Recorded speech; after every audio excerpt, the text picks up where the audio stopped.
Esteban Martín és escriptor, editor, llicenciat en Antropologia per la Universitat de Barcelona. Nascut a la ciutat comtal però tortosí d'adopció des de fa anys, és coautor de l'èxit La clau Gaudí, traduït a 25 idiomes. La seva darrera novel·la és El pintor d'ombres, on fa coincidir Picasso, Jack l'Esbudellador i Sherlock Holmes a la Barcelona modernista. Mira, la història del pintor d'ombres pràcticament, o sigui, el que conta és l'estada a Barcelona d'un nen que vol ser pintor, que encara no és el Pablo Ruiz Picasso que nosaltres coneixem, que arriba a Barcelona, a una ciutat que l'obrirà les portes del món, i això és un enfrontament també amb aquest jove que vol ser pintor amb un assassí, que és Jack el Destripador, que arriba a la ciutat i comença... Picasso se baralla amb el seu pare, termina vivint a un prostíbul al carrer Avinyó i comencen a morir una sèrie, les dones que treballen al prostíbul. I llavors, clar, per la policia, el jove Picasso té tots els números, perquè és emigrat, pobre, amb vida dissoluta i dissipada, bohemi, vol ser pintor, no el conec ningú, fins que arriba un inspector de Scotland Yard, que és l'alter ego de Sherlock Holmes, i intentarà posar ordre a tot això i demostrar que el nen no té res a veure amb aquesta sèrie de crims que ocorreixen a Barcelona en aquell moment. Mira, l'entrada del Jack el Destripador dintre del llibre me la va donar la mateixa longevitat del Picasso. O sigui, el Picasso és un home que neix en 1881 i encara faltaven 7 anys perquè Jack el Destripador comencés a matar a Whitechapel, a Londres, no? Molts riperòlogos diuen que Jack el Destripador podia anar a viatjar a Nova York, no? I jo vaig pensar, i per què no a Barcelona? Que Barcelona en aquell moment era una ciutat, a part de que estava molt més a prop de Londres, se semblava molt més al Londres, per exemple, de Casa Desolada del Dickens, i que en aquell moment Barcelona era una ciutat que havia doblat la seva població en molt poc temps, que era una ciutat amb molt auge industrial, amb molta conflictivitat també social.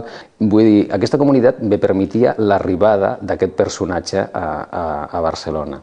I per una altra part, l'arribada també del Sherlock Holmes, el detectiu Harrow era un personatge real. En 1907, la policia de Barcelona va trucar a un detectiu de Scotland Yard perquè vingués a la ciutat i fessi un cos de policia paral·lela per lluitar contra l'anarquisme. Jo què vaig fer? Només adelantar l'arribada d'aquest detectiu de 1907 a 1899, que és quan ocorreixen tots els fets, i convertir-lo en l'alter ego de Sherlock Holmes. O sigui, és un homenatge també a los lectors de Sherlock Holmes, al cànon dels 60 relats canònics del Sherlock Holmes, i on tota la gent o tots els lectors que els agradin el personatge trobarà un munt de referències als relats de Sherlock Holmes. Sí, la veritat és que no té res a veure. Vull dir, La clau Gaudí va ser un treball de dos i va ser molt divertit i el vam passar molt bé. Però, clar, La clau Gaudí és una obra més de misteris, on els personatges eren molt més plans. Vull dir, interessava més la figura del Gaudí, tota la seva obra i els enigmes que van muntar per fer tota aquesta història, que no el pintor d'ombres, que clar, el pintor d'ombres és una altra història, vull dir, és una història de personatges, no només és un policial. I també volia fer un homenatge a molts subgèneres literaris, no? A la novel·la de formació, a la novel·la històrica, a la novel·la de detectius, al modo que hem parlat, i era una mica tot això, el que jo volia treballar. Jo crec que amb molta tranquil·litat, perquè clar, quan t'agafa un èxit que tens 20 anys, suposo que això te trastoca una mica, no? Però vull dir, La clau Gaudí, que mai vam pensar de fer un bestseller, perquè jo això no ho vaig pensar, vull dir, perquè jo em bloquearia. No dius, faré un bestseller i que es vengui molt. No, faré una història que a mi m'agradi i que pugui entrar al cor de la màxima quantitat de lectors possibles. No vam pensar que La clau Gaudí es venderia a 25 països. Això de que en aquest moment un senyor a la Xina agafi el teu llibre i comença a llegir, clar, és una cosa que jo sempre dic que em sento com el James Stewart en Que bello es vivir. La veritat és que ja no compleixen, o molts d'ells, el paper que deberien tenir, que és la labor de descobriment de nous autors. Clar, jo suposo que quan uns premis donen aquesta brutalitat de diners també han de, d'alguna forma, rentabilitzar aquesta inversió, no? Llavors, clar, quan ets nano, quan t'arriba Stevenson amb la Illa del Tresor o el Robinson Crusoe, t'arriben les primeres obres del Kipling, vull dir, o Alejandro Dumas con el Conde de Montecristo, Los Tres Mosqueteros, vull dir, són llibres que te fan començar a caminar, no?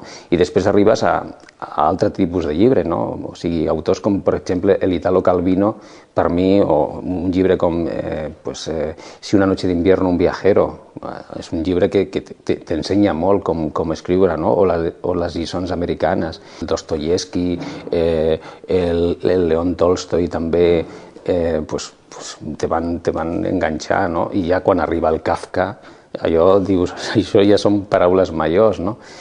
Puede el Celí no t'agradi com pensa, però te tens que llegir Viaje al final de la noche perquè canviarà la teva vida.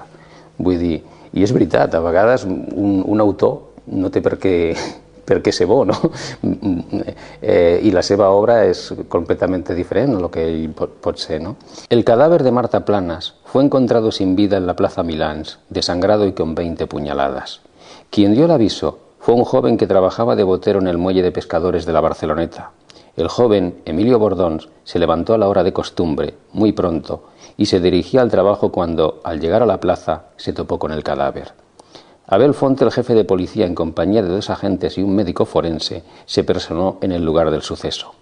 El crimen, según certificó el forense, se había producido sobre las 2 de la madrugada.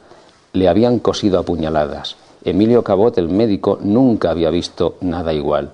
La mujer, de unos 20 años, vestía una falda lila en aguas blancas, una holgada chaqueta negra y unas desgastadas botas con cordones del mismo color.